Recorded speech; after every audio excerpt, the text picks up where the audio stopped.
Gostaria de convidar você a abrir a sua Bíblia nesse momento.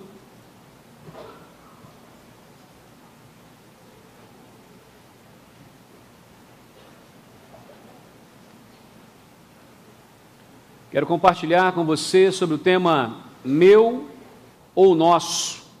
Gálatas 6, de 1 a 5. Gálatas, capítulo 6, versículos de 1 a 5.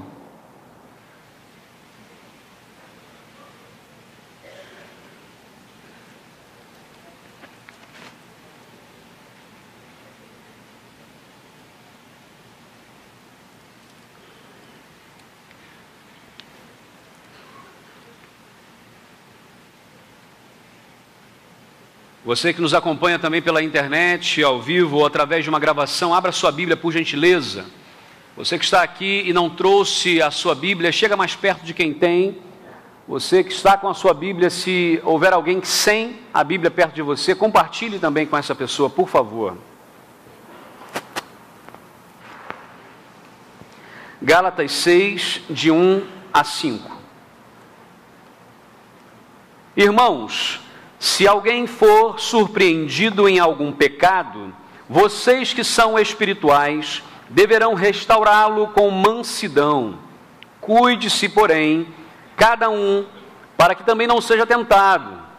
Levem os fardos pesados uns dos outros e assim cumpram a lei de Cristo. Se alguém se considera alguma coisa não sendo nada, engana-se a si mesmo. Cada um examine os próprios atos e então poderá orgulhar-se de si mesmo, sem se comparar com ninguém, pois cada um deverá levar a própria carga. Vamos orar. Pai, que a Tua palavra, meu Deus, que tem todo o poder e autoridade sobre nossas vidas, fale profundamente, transforme corações, mude, ó Deus, rumos, sentimentos, e que o Espírito Santo tenha liberdade para agir em nossas vidas. Pedimos, ó Deus, que o Senhor use o Teu servo, mais uma vez, como instrumento nas Tuas mãos, em nome de Jesus. Amém, Senhor. Amém. Meu ou nosso? Uma das marcas da pós-modernidade, que é a época em que nós vivemos, é a chamada privatização do ser. Ou seja, não estamos falando aqui de privatização no sentido de estatais, que são compradas e privatizadas, mas no sentido de privatizar aquilo que nós somos, o que nós sentimos, o que nós pensamos. Interessante a fragmentação que acontece hoje entre o homem público e o homem privado. Por vezes nós não conseguimos entender muito bem essa ligação.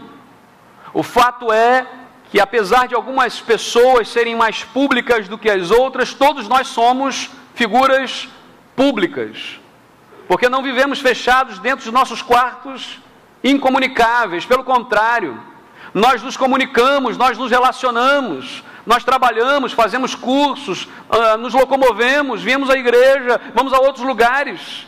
E por isso mesmo a nossa vida se torna pública. O que nós falamos, o que nós fazemos, o que nós pensamos muitas vezes em voz alta é conhecido e é de conhecimento de outras pessoas. Queridos, Fábio Teixeira, nas páginas 33 e 34 do seu livro Ser em Tempo de Não Ser, é o nome do livro, diz assim: o exemplo disso é o homem que vive entre a antagônica realidade de seus valores familiares e religiosos e uma vida corrupta nos negócios. Ou o pai de família que exige com os seus filhos uma vida íntegra e mantém uma relação adúltera, sem perceber claramente que está traindo a própria consciência moral. Para este homem pós-moderno, não há nada de errado nisto, já que a sua vida pessoal ou privada é apenas aquela vivida no lar, mas não é apenas aquela vivida no lar, mas também aquela vivida por si mesmo. A privatização destrói a ideia de sociedade, Cada indivíduo é responsável apenas por si mesmo e por seu bem-estar. Suas escolhas quanto à vida dizem respeito somente a si mesmos e a mais ninguém. Queridos, querendo ou não, esta é uma das marcas do nosso tempo. A gente toma decisão muitas vezes pensando tão somente em nós mesmos, no nosso bem-estar. Raramente pessoas tomam decisões pensando no bem-estar dos outros. E isso vai se refletir aonde? Na política, nos governos, sim, mas começa dentro da nossa casa. Quantas vezes decisões que nós tomamos não era a melhor decisão naquele momento para a família, mas para você. E aí você toma, porque para você é melhor. É mais cômodo, é mais interessante. Na igreja não é diferente. Muitas vezes nós perdemos o senso da comunidade cristã, que é a igreja. Perdemos a ideia do social, do coletivo. E defendemos apenas e tão somente nossas próprias convicções, nossas próprias ideias. Que por vezes vão estar certas, mas que por vezes, mesmo certas, não serão melhor para o todo. É raro hoje encontrarmos líderes que pensam e que conseguem vislumbrar o coletivo. No entanto, o que Jesus Cristo nos ensina é que nós somos responsáveis pelo bem-estar, não somente nosso, mas do outro. Jesus nos coloca como promotores de bem-estar dos outros. Jesus resume toda a lei em 2 mandamentos. Quais são? Amarás ao Senhor teu Deus sobre todas as coisas. Esse mandamento é fantástico, porque ele já resume alguns mandamentos nele, porque se eu amo o Senhor sobre todas as coisas, eu não vou ter imagens perante Ele, porque só Ele deve ser adorado. Eu não vou adorar outro. Eu resumo. Jesus conseguiu colocar e sintetizar, porque Jesus é Deus, Ele é o próprio Senhor da nossa vida. O outro mandamento ele vai dizer o quê? Amarás ao teu próximo como a ti mesmo. Aí está um grande desafio, porque amar a Deus é muito fácil, entre aspas. Pelo menos o amor que a gente declara. Porque amar significa obedecer. Vós sereis meus discípulos se fizerdes o que eu vos mando. Mas a gente fala, não, amar a Deus todo mundo ama. Você ama a Deus? Eu amo a Deus. E amar o seu irmão? E tem gente que a gente queria que não fosse para o céu. Mas eu quero te dar uma notícia. Talvez ele vá. E você vai ter que aturá-lo pela eternidade. Entendeu? Deus faz essas coisas, porque, meus queridos, nós somos responsáveis pelo bem-estar do nosso irmão, querendo ou não. Até onde eu posso interferir na vida das pessoas? Até onde eu posso interferir na sua vida? Até onde eu posso, como a gente diz aí no popular, meter o dedo lá, falar assim, faz isso, faz aquilo, como é que faz, como é que não faz? Até onde eu posso fazer isso? Até onde eu tenho o direito de questionar a sua decisão? Como, onde, quando eu devo expor você ou acusar você de alguma coisa? Se é que eu posso fazer isso? Sem falar da questão jurídica, estamos falando apenas de questão espiritual. Estamos falando apenas de questão eclesiástica agora. Sem tocar no cunho jurídico da coisa. Por outro lado, por que nós temos que carregar os fardos uns dos outros? Jesus fala, a palavra de Deus fala isso agora aqui, Paulo dizendo aos Gálatas. Por que eu tenho que carregar o fardo que é seu? Foi você que arranjou o problema, agora você carrega. Não é essa a nossa filosofia, não é essa a nossa primeira reação? O problema é seu, não é meu. Você que arranjou o problema, agora cuide dele. Mas a Bíblia fala para a gente carregar os fardos uns dos outros. Sabe por quê? Porque ninguém pode e consegue caminhar sozinho a vida inteira. Sentimento de igreja, de corpo de Cristo, é essa interdependência, onde eu sei que eu não consigo viver sem você. Por um tempo talvez, por um tempo até, Senhor, graças a Deus. Mas para sempre não dá, porque nós precisamos uns dos outros. O Espírito Santo de Deus, ele distribui os dons espirituais, por exemplo, que não é o cunho da nossa mensagem hoje, mas ele distribui. E para que você recebe um dom espiritual? Para você mesmo? Não. Você recebe o dom espiritual para quem? Para a igreja. Então, querido, se você tem o dom, seja lá o que for, eu tenho o dom de pregação, ok, a sua pregação precisa abençoar todos. Eu tenho o dom do ensino, você tem que abençoar a todos. Eu tenho o dom do louvor, eu vou abençoar a todos. Eu tenho o dom da administração, tem que abençoar a todos. Essa aqui é a primeira carta que Paulo escreve. Gálatas é a primeira das 13 cartas que nós temos no Novo Testamento que Paulo escreve. Logo depois da primeira viagem missionária, quando Paulo volta da primeira viagem missionária e bota o pé, ele escreve aos Gálatas. É uma carta que ele escreve meio que corrido, às pressas, no sentido de que ele precisava falar alguma coisa importante para eles. Alguns vão dizer que depois Paulo expande o pensamento de Gálatas quando ele escreve aos Romanos. Porque Romanos é muito mais um tratado teológico para provar todas as questões e muito mais denso do que Gálatas. Mas Gálatas, alguns dizem que é um resumo de Romanos. Não, Gálatas foi escrito primeiro. Porque Paulo tinha urgência de falar com eles. Os judaizantes estavam querendo despregar o evangelho. Eles estavam querendo trazer de volta aquela religião pesada do judaísmo. E trazer o seguinte, o cristianismo veio para livrar daqueles rituais pesados, é uma religião, se assim colocamos, leve, porque Jesus disse que o meu fardo é leve, o meu jugo é suave, mas nós seres humanos gostamos de carregar peso, inventamos um monte de coisa. Se eu não me engano nos números, os judeus, os hebreus ainda na época, judeu apenas depois do cativeiro babilônico, antes hebreus, então somente, o judaísmo como religião só surge depois. Os hebreus então, eles tinham essa questão com eles. 10 mandamentos tinham, recebidos, escritos pela mão de Deus. Depois Moisés quebrou, Deus falou, agora você escreve. Ninguém mandou você quebrar. Aí ele escreveu. 10. Sabe quantos preceitos negativos os judeus criaram ao redor desses 10? 413. Ou seja, nós gostamos de proteger aquilo que não precisa ser protegido. Nós gostamos de inventar coisas aonde não precisa inventar. E aí começaram a fazer um monte de coisa. Não, a lei do descanso diz que no sábado não farás esforço.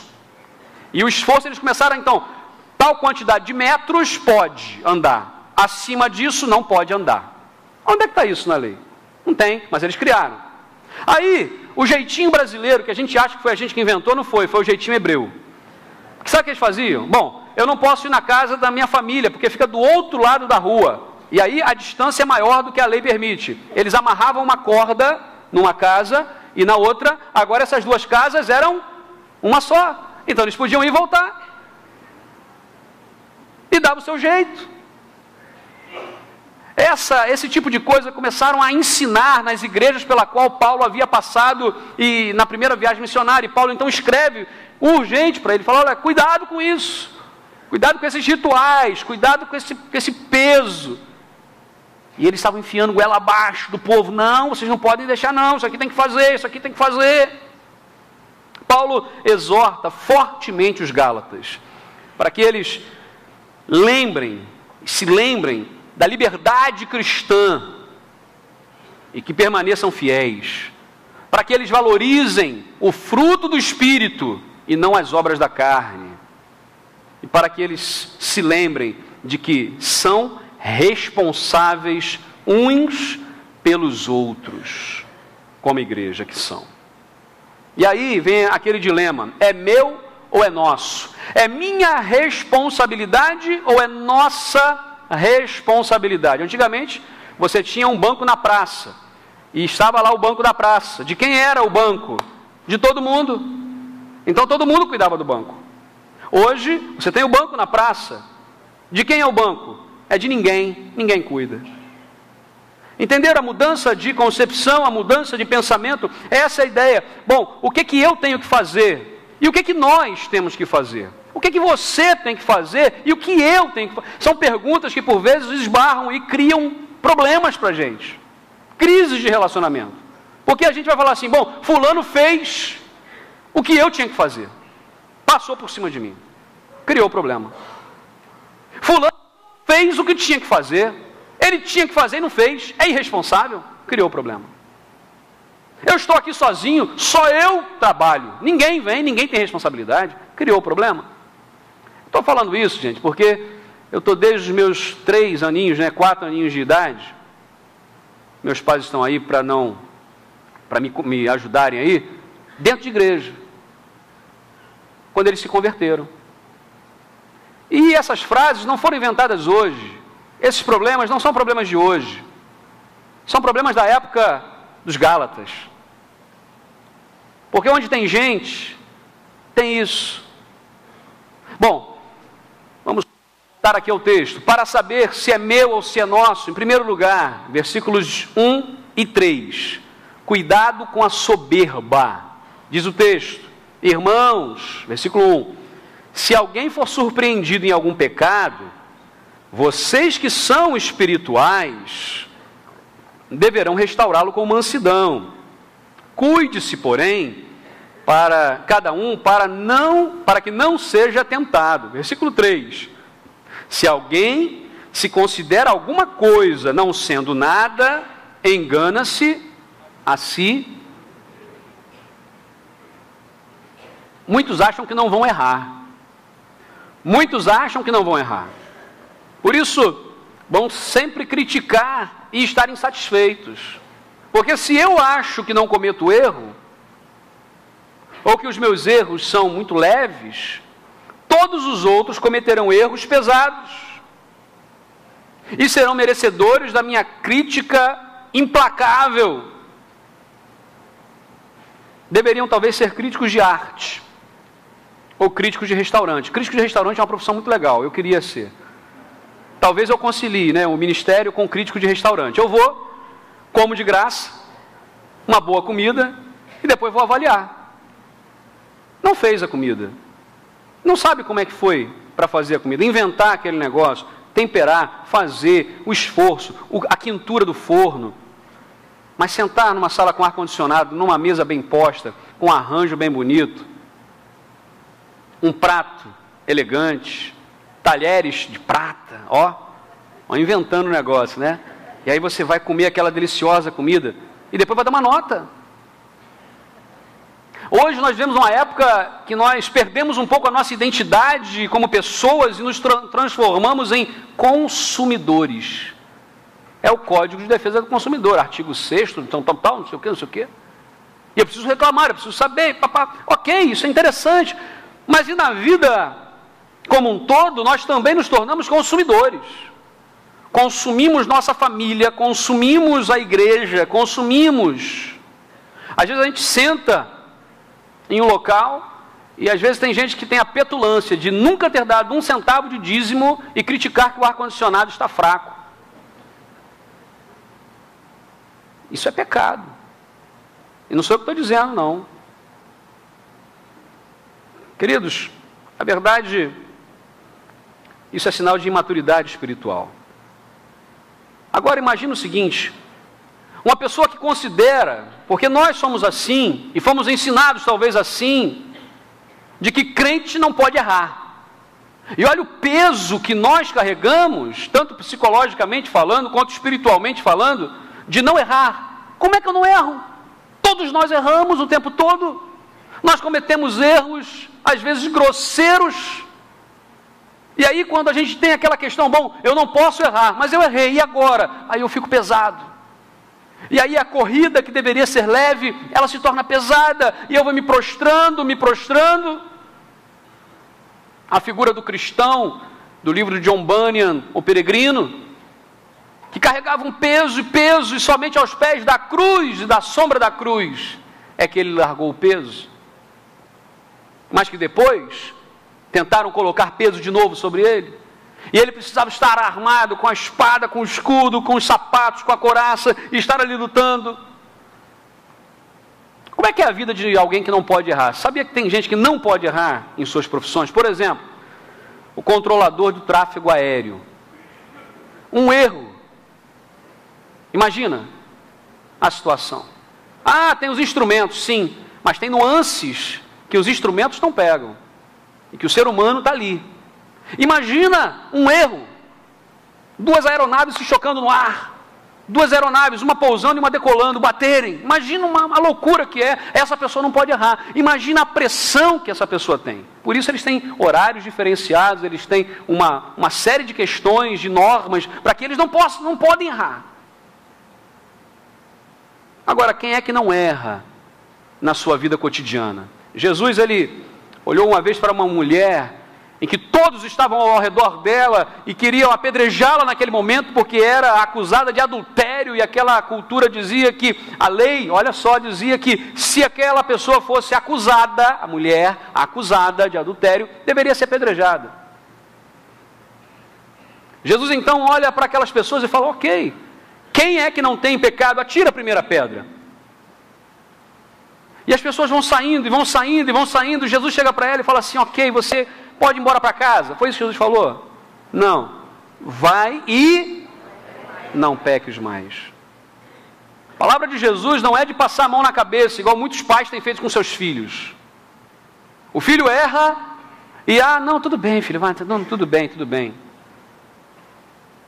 Não sei se vocês já viram uma charge que tem do professor e do aluno e dos pais. Um da década de 80, a 70, não sei, e outro dos tempos atuais, 70, né? Mas na minha época também era assim, na década de 80.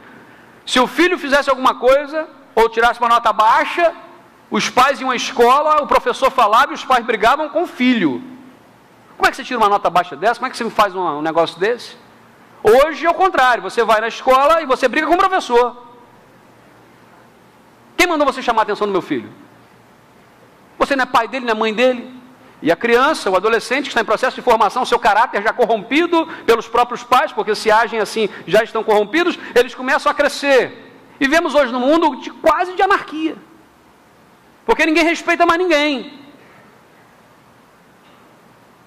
Jesus, ele falou assim: atira a primeira pedra. Quantas vezes nós temos atirado não só a primeira, mas a segunda, a terceira, a quarta pedra, e a gente tem olhado para as pessoas com um olhar muitas vezes de desdém. A Bíblia diz: guarda-te, guarda-te. Essa palavra é muito forte. Essa palavra é cuide-se, cuida da sua vida, mas não no sentido que a gente fala assim: cuida da sua vida, cuida da minha. Não, é cuide da sua vida para poder cuidar dos outros. E o cuidar aqui dos outros não é no sentido de julgar, de colocar o dedo porque errou, e agora você é o pior dos homens, a pior das mulheres. Não, porque todos nós erramos.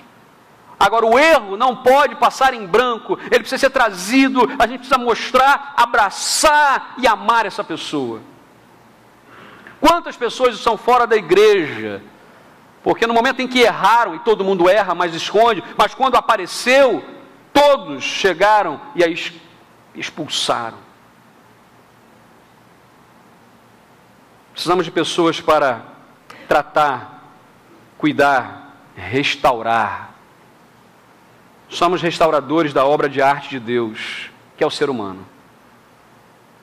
A Bíblia diz no Salmo 103, versículo 13 em diante: como um pai tem compaixão dos seus filhos, assim o Senhor tem compaixão dos que o temem, pois Ele sabe do que somos formados. Lembra-se de que somos pó.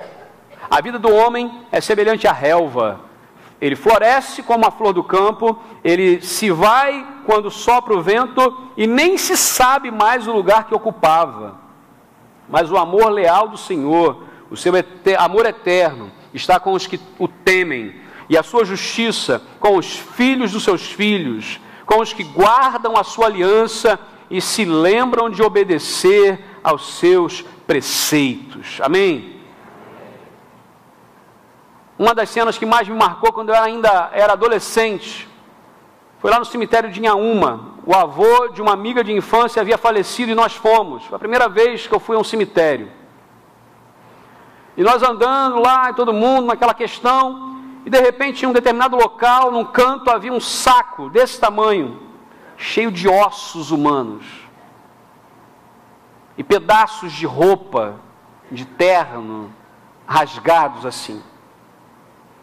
Aquilo me marcou e eu fiquei tão chocado com aquilo, porque a gente às vezes vive uma vida de tanta arrogância, tanta prepotência, tanta coisa. vai parar num saco de ossos. A Bíblia fala que a nossa vida, como a flor do campo, ela nasce, floresce, é bonita, mas morre. E o vento arranca e ninguém nem sabe. Mas a Bíblia fala também que o amor leal do Senhor, o seu amor eterno, aí sim está com que o temem. A sua justiça com os filhos dos seus filhos, com os que guardam a sua aliança e se lembram de obedecer os seus preceitos. Nós não somos infalíveis. Essa é a primeira questão. Nós não somos infalíveis. Então não sejamos soberbos. Segundo lugar, para saber se é meu ou nosso, cuidado com o isolamento. Isolamento. Versículo 1. Se alguém, indivíduo, for surpreendido em algum pecado, vocês, igreja, que são espirituais, deverão restaurá-lo com mansidão. Cuide-se, porém, para cada um, para que também não seja tentado. Nós somos responsáveis uns pelos outros. Os membros do corpo estão unidos. Se o dedo for apertado, o corpo sofre. Quem sofre de unha encravada sabe o que eu estou dizendo. Ah, a unha lá no dedão do pé, mas o corpo todo sofre. Você não consegue nem dormir. Por quê? Porque dói o dedão. O dedão.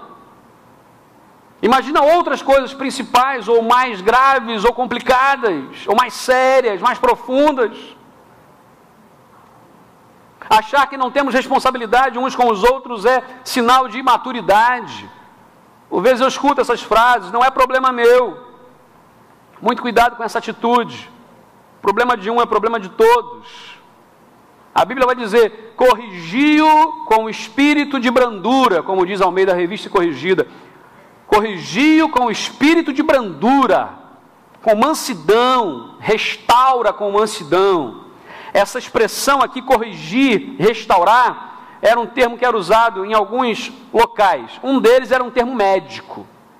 Quando, não sei se há algum, meu Deus, como é que é o nome do médico que cuida dos ossos, quando quebra? Ortopedista, pronto, me deu um branco aqui. Ortopedista, quebrou o osso, o ortopedista vai lá e tem que colocar no lugar e depois imobilizar. Esse ato de colocar no lugar é essa palavra que aparece aqui. Quando eu quebro o braço, o que eu faço? Eu vou lá e falo com o médico, corta. É isso que eu faço? Na vida espiritual, na igreja, é assim que a gente faz? É. Queridos, nós somos amputados espiritualmente. Esse é um termo muito forte. A Bíblia nos diz que nós somos um corpo, e quando um corpo tem uma enfermidade, precisa ser cuidado, tratado, restaurado. Quando quebra e parece que não tem jeito, precisa ser restaurado, imobilizado por um tempo, para que haja restauração. Esse é um grande problema. Tem gente que não se submete à disciplina. Disciplina é algo de Deus. Porque tem momentos que nós precisamos de restauração. Eu me lembro de quando era criança, eu acho que eu tinha em torno aí de 7 anos de idade, eu fraturei esse osso aqui. E aí foi lá e engessou. Só que eu estava já agoniado com aquilo, e eu forçava, e eu rachei aquele negócio, até que foi lá e tirou antes da hora. E sabe o que aconteceu? Fiquei com o braço inchado mais alguns dias, doendo. Por quê? Porque ainda não era tempo de tirar a imobilização.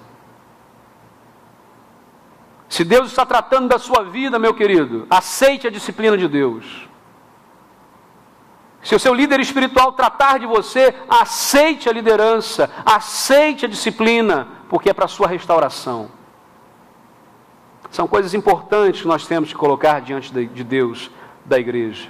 Esse termo também era usado para consertar um equipamento. Por exemplo, um pescador ia pescar. E aí, no meio lá daquela agitação, a rede às vezes rasga um pedaço, arrebenta. E é muito comum a gente ver pescadores, depois de trabalharem algumas horas no mar e voltarem para a terra, o que eles ficam fazendo? Costurando a rede, restaurando a rede. Essa é a palavra que também pode ser usada aqui. De consertar, de restaurar. Porque às vezes nós precisamos dessa costura, nós precisamos dessa cirurgia que Deus faz e sequer deixa cicatriz. O pecado deve ser reparado. Jesus é aquele que coloca de volta no lugar, que solda o osso. Pecado não é para ser explicado. Ah, eu fiz isso, pastor, mas por causa... Não quero saber. Pecado não se explica. Pecado se confessa diante de Deus. Pecado é para ser confessado e perdoado por Deus. Por isso que nós não podemos viver isolados. O isolamento faz a gente ficar insensível. Insensível. É preciso de restauração. Terceiro lugar, para saber se é meu ou nosso, cuidado com a autossuficiência. Versículo 2. Levem os fardos pesados uns dos outros e assim cumpram a lei de Cristo. De quem são esses fardos pesados? Não, o que o texto diz? Levem os fardos pesados uns dos outros. Não é a gente está vendo como é que a gente fala? Não, são os nossos. Não são os nossos. A Bíblia está dizendo para a gente levar os fardos pesados uns dos outros. Na nossa tendência pecaminosa, na natureza humana e pecaminosa que ainda luta com a natureza espiritual dentro de nós, nós por vezes somos tentados a dizer, é a minha. Não, é a nossa. É o nosso fardo. Se você não vai bem, meu querido, eu não vou bem. Se uma pessoa tem problema, todos nós o temos. Agora, se uma pessoa tem alegria, todos nós nos alegramos e festejamos. A mulher lá, quando achou as 2 dracmas perdidas, o que ela fez? A dracma perdida, perdão, o que ela fez? Ela fez uma festa sozinha, ela fez um bolo e comeu sozinha. Não, ela chamou as amigas, vizinhas, todo mundo, vem cá, vamos festejar. Ela gastou mais dinheiro para fazer a festa do que o dinheiro que ela achou. Já parou para pensar nisso? A gente tem que celebrar ao Senhor. Celebrar, essa é a nossa razão. Agora a gente não faz isso sozinho. A gente faz isso como igreja. A gente chora junto. E a gente ri junto. A gente luta junto.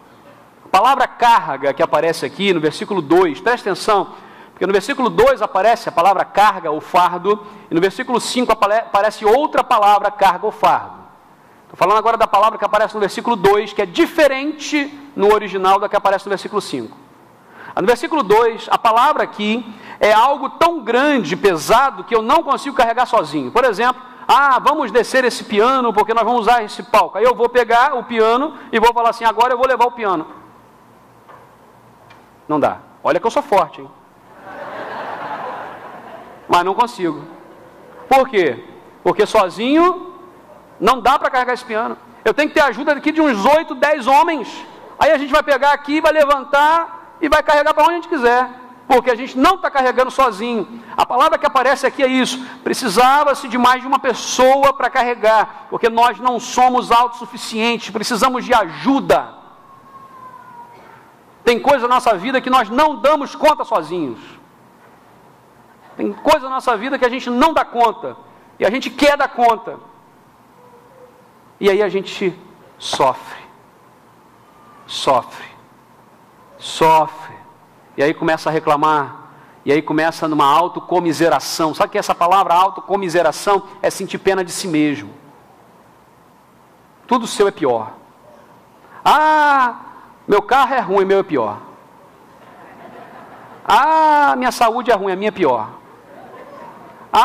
Minha casa está com vazamento, a minha tem 2 vazamentos. Sempre é pior. Autocomiseração. A gente não é autossuficiente. A gente precisa da ajuda. Como é gostoso quando você está lá carregando alguma coisa pesada e está quase caindo e vem alguém e segura junto com você. E você consegue carregar até o final. E você celebra junto. Igreja, meus queridos, É invenção de Deus, não é invenção do pastor, não é invenção humana. Porque a igreja tem tudo para dar errado. É um monte de gente que pensa diferente, de família diferente, de origem diferente, de educação diferente, de tudo ruim. A gente tem tudo para dar errado. Por que dá certo? Porque é de Deus. O vínculo da paz vem de Deus. É o Espírito Santo de Deus. É o selo. Porque se não fosse isso, não dava certo. Quarto e último lugar. Para saber se é meu ou nosso. Cuidado com o comodismo e com a preguiça. Diz o texto, versículo 5. Pois cada um deverá levar a própria carga, ou em algumas versões, o próprio fardo. Muitos acham que os outros devem fazer o seu trabalho. Quem é que não gosta? Está sentado lá no sofá, vendo televisão, né? E a esposa está lá no quarto, trabalhando. E aí você fala, amor, pega um copo d'água para mim. Não que eu faça isso. Priscila está rindo demais ali, está me denunciando. Mas a gente gosta disso, não gosta? De vez em quando é gostoso, não é? Agora é tão bom também a gente poder fazer o contrário. Levar. E melhor ainda, sabe o que é? É fazer sem o outro pedir. Que coisa difícil.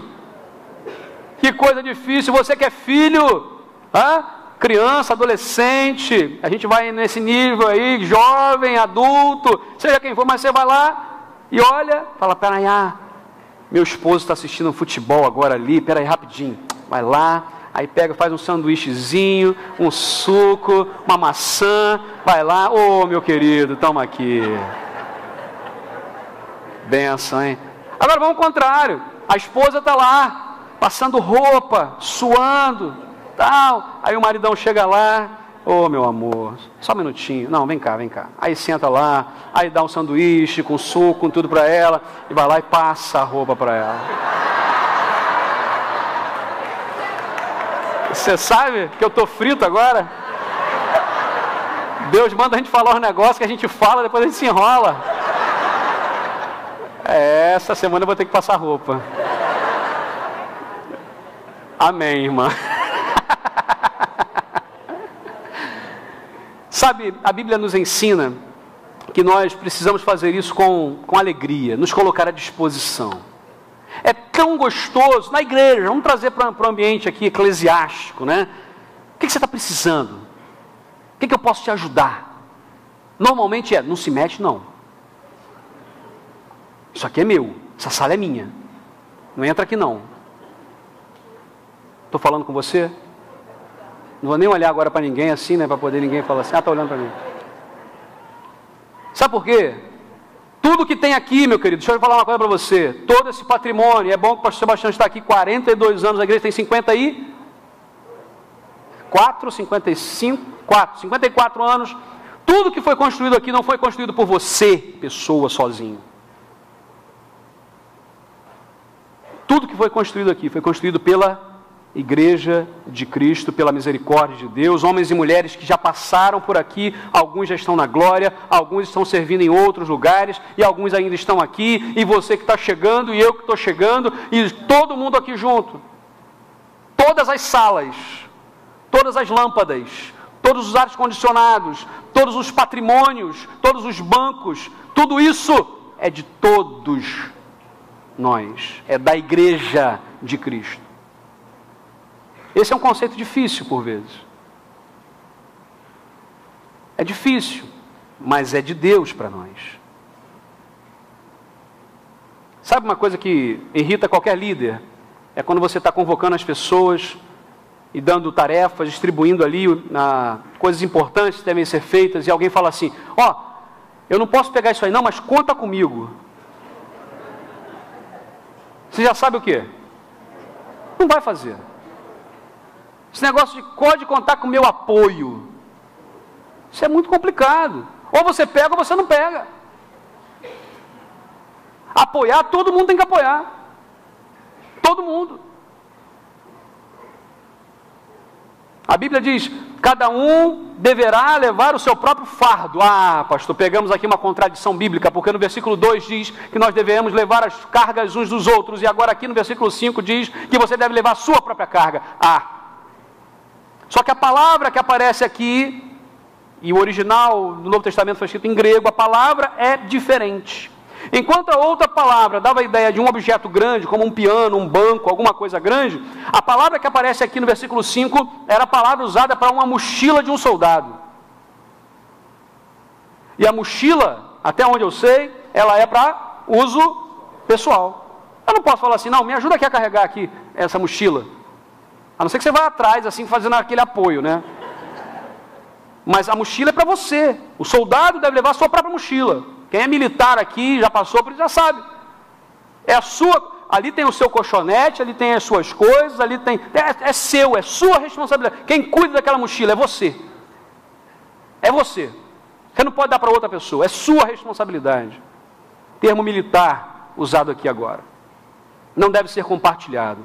Tem coisas que você não deve pedir a mais ninguém, porque é sua responsabilidade. Eu não sei se você consegue visualizar agora na prática coisas que são de sua responsabilidade e coisas que são de nossa responsabilidade.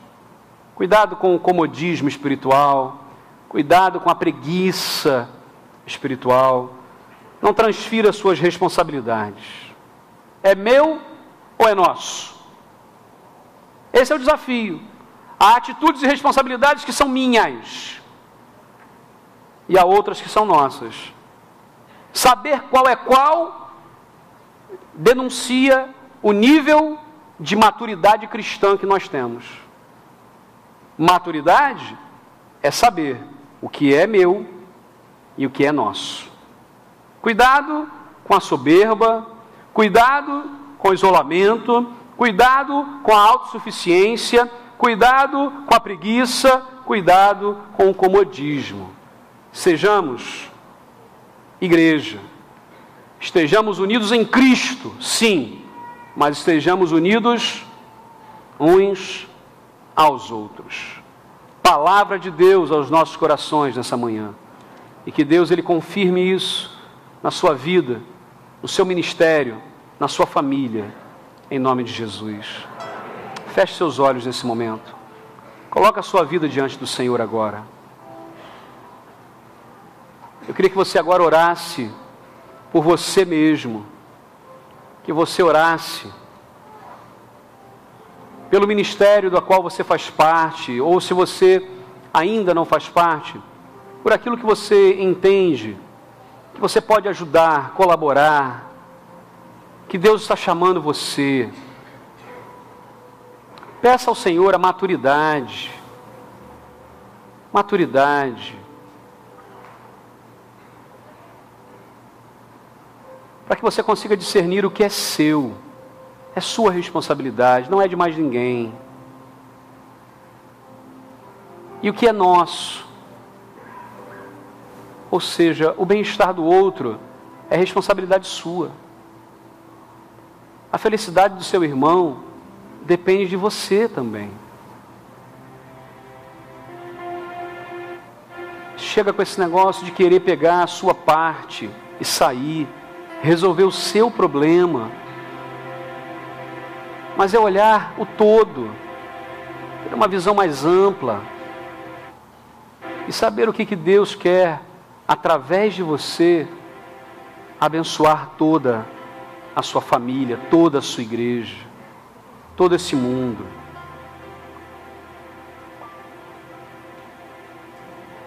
Quantas vezes nós somos soberbos, quantas vezes vivemos em isolamento, quantas vezes achamos que somos autossuficientes, quantas vezes caímos num comodismo e até mesmo na preguiça. Que Deus ele hoje esteja agindo no seu coração, na sua vida, despertando você e abrindo o seu coração e colocando tanto amor dentro de você que não vai caber e você vai ter que transbordar.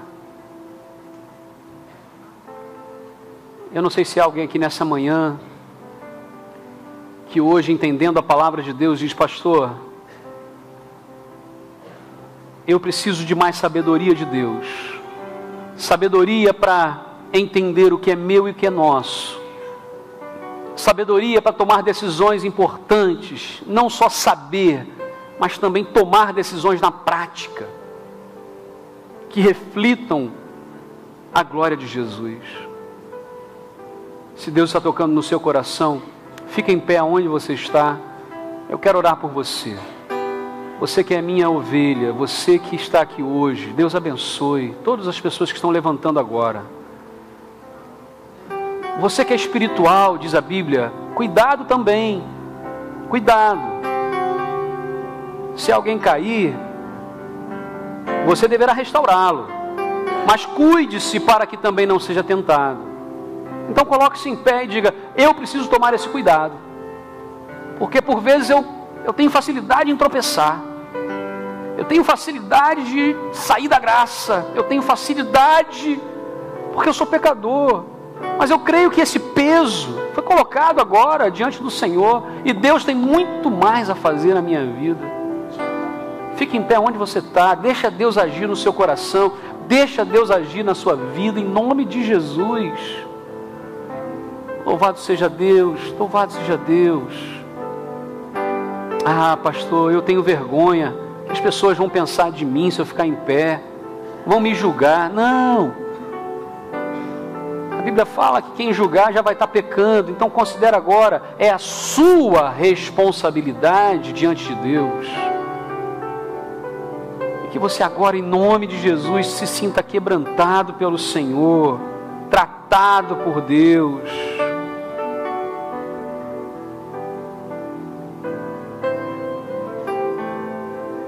Examine-se cada um a sua própria vida, e então poderá orgulhar-se de si mesmo, sem se comparar com ninguém. Chega com esse negócio de ficar se comparando, ou deixar que outros te comparem. Você é único diante de Deus, você é especial diante do Senhor, você é chamado por Deus para fazer diferença nesse mundo. Eu quero orar pela sua vida. Meu Deus, tantos irmãos nossos estão agora em pé,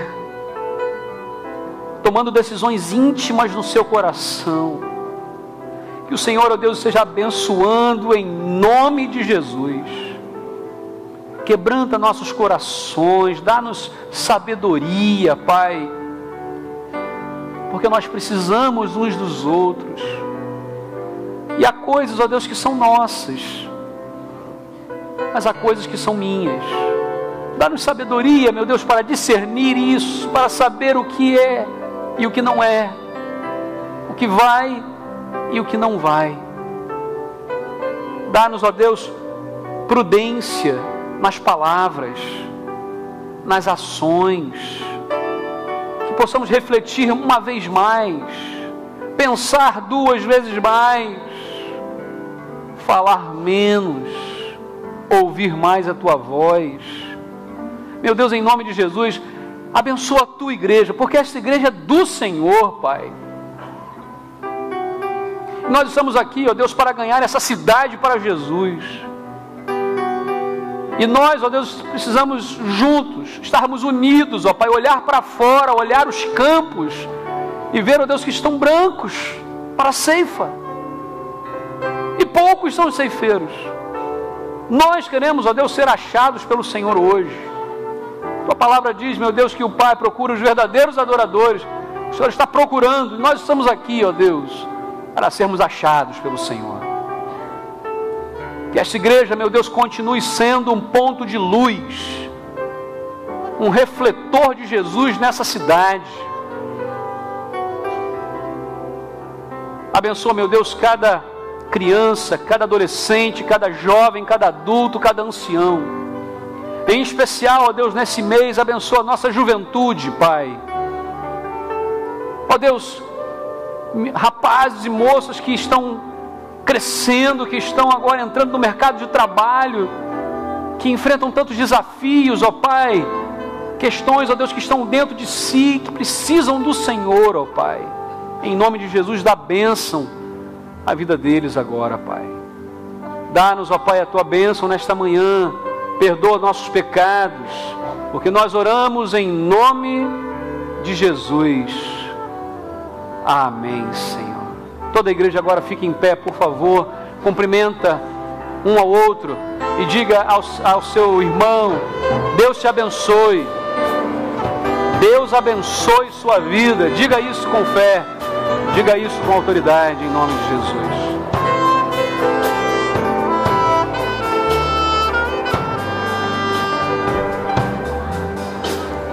Deus abençoe. Amém. Amém. Deus abençoe. Amém. Deus abençoe.